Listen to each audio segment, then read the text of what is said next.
Hi everyone, welcome back to virtual school after our spring break. I hope you all have a very relaxing break. So for this video, I'm going to talk about the investigation that I had given to you before the break. But to be ready, make sure that you have a copy of your investigation, and if you cannot find it anymore, then go to ManageBack and download what you have submitted to me. So you can compare your answers and then also remember what you had done. And then afterwards, if you have questions, we can talk about it during our live session. So this video is meant to be watched before our live session. Okay, so this investigation is about looking into the relationship or connection of the slope and y-intercept to the equation. Okay, so on the first part, you were given 3 equations and there were 3 tables, and you're supposed to fill it up and then graph it. So for the first table or first equation, I have given you the values for the x. And so for number 2 and number 3, it's up to you what values you're going to assign for the x. So I have all of them filled out, and I have here the x's that I wanted to. So it doesn't matter what values of x you put, we will end up with the same graph anyway. Okay, so go over and take a look at it. So just to give you an idea, what happened was, if I put a value of -2 to x, so I will just replace this x by -2, so it will become -2 multiplied by -2, which is a +4, plus 1, which is 5. So the y is 5. Okay, in here I'm just going to get another example. So I'll use 0, and so I will replace x here with 0. So 3 times 0 is 0. -2 is a -2, so -2. So afterwards, I use all these values in the table to be able to graph the lines. Okay, so for equation number 1, I am going to show you how I got the slope. So I chose 2 points in here on the table. I used -6, -6, and -3 and -3.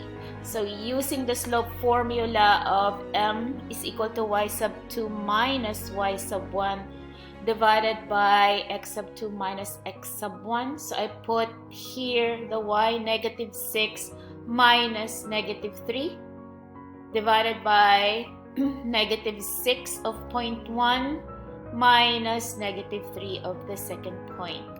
Okay, so if I continue, then this double negative will become plus, so it's -6 plus 3, which gives me -3, and it's the same thing in the denominator. So -3 divided by -3 in simplest term is +1. A negative divided by a negative is positive. So the slope for the first equation, I'm representing slope with an m, is 1. So for the next 2 equations, I'm just going to show it to you, and then it's up to you if you can watch the video over and over again just to get what I mean. Okay, so here's for equation number 2, how I got the slope. Again, I used 2 points, and then I simplified it, and so the slope is -2. Third equation, same thing. But at this time, I use this point over here, the second point, and the third point. Okay, so no matter which 2 points you're going to use, we should end up with the same slope. Okay, so you have here the 3 equations with its corresponding slopes. Okay, now the next thing I'm going to show you is this number 2, which is finding the intercepts. I'm not going to show you how to calculate it, but instead I'm going to show to you how it looks like in the graph.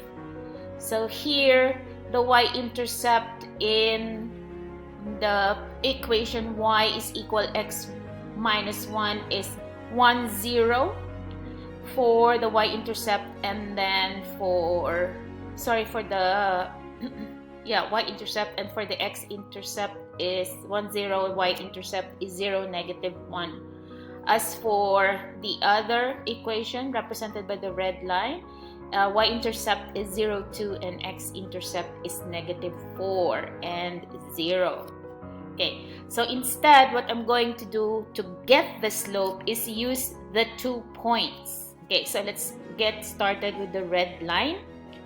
Okay, so I'm counting the number of lines vertically, and that will be 1, 2, 3, 4. So that will be 4.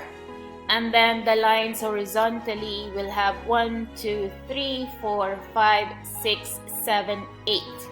So the slope is going to be 4 out of 8. If I simplify 4 out of 8, it's the same as 1/2. Now let's go to the green line, okay, which is y is equal to x minus 1. I'm going to do the same thing. I am going to count the number of units to get the slope. Okay, so I'm not using the slope formula. Instead, I'm using my graph. So vertically, there are 2 units, 1 and 2. And then horizontally, also same thing, 2 units. So that means that the slope is 2 out of 2.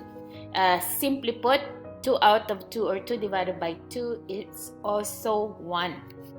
Okay, so now I've shown you how I got the slope. But most of you, what you did was use the slope formula. And for some of you, you didn't show how you got it. So that means that you did not get the full credit, because it's very clear in the instruction that you need to show your work. Okay, now, so I'm using the table, and I completed the table. This is the part wherein you're going to say what you have noticed. So I put the corresponding slope, and as you notice, 1 here, there should be 1, but you don't need to have to write that one. So this is 1x. Negative 2 is this number here. 3 is this number here. 1, again, there's a 1 in here, but you don't have to write. Then 1/2 and 1/2. So really what we are looking for is that the number before the variable x is the same as the slope. So you could write the slope is the coefficient of x in the equation. It's very important that you are using the appropriate math word. If not, make sure that you are very clear. So some of you wrote the number before x. I understood what you meant, but the perfect way to write it is to use the appropriate math word. Okay, so let's keep going. Now, it's about the relationship or the connection of the y-intercept to the equation. This is the second part of part 2, I believe. Okay, so now what I have done is just graph all 5 equations, and I have written all the 5 equations over here. Okay, so I'm going to use the graph to look at the y-intercept. And so I wrote here y-axis just so that we know the y-intercept is the point wherein the line touches the y-axis. So let's start with the red line. Here's the red line, which is the equation y is equal to x. Be mindful that my lines are color-coded. So the color of the line, just look at the legend over here. So then the equation to red is y is equal to x, and so on and so forth. Okay? So the y-intercept for that is here, which is at 0, right? Okay, now I'm going to put all the y-intercept points. So for blue, it's over here at 1 along y-axis. And then the next is the green one.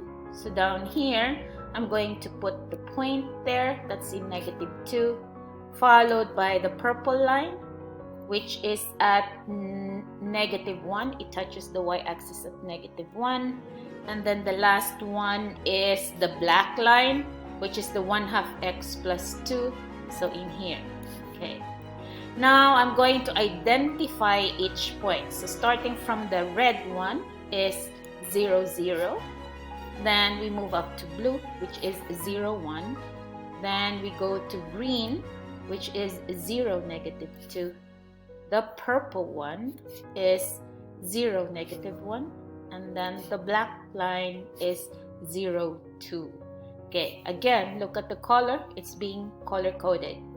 Okay, if we take a look closely, looking at the equation and the numbers that you have for y-intercept, you will see that it's the same as the constant in the equation.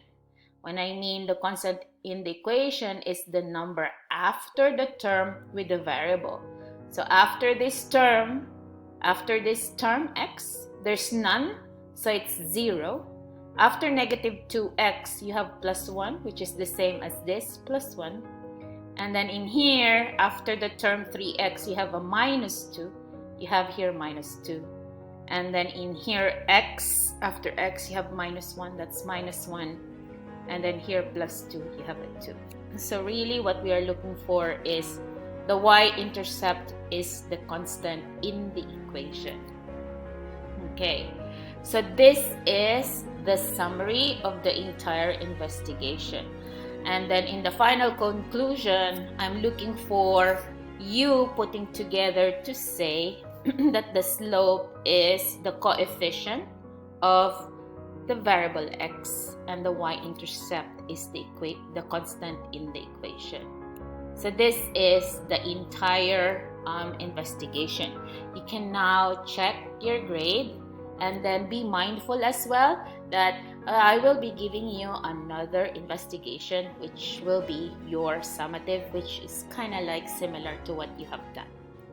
Okay, so this is it, and then see you online. Bye.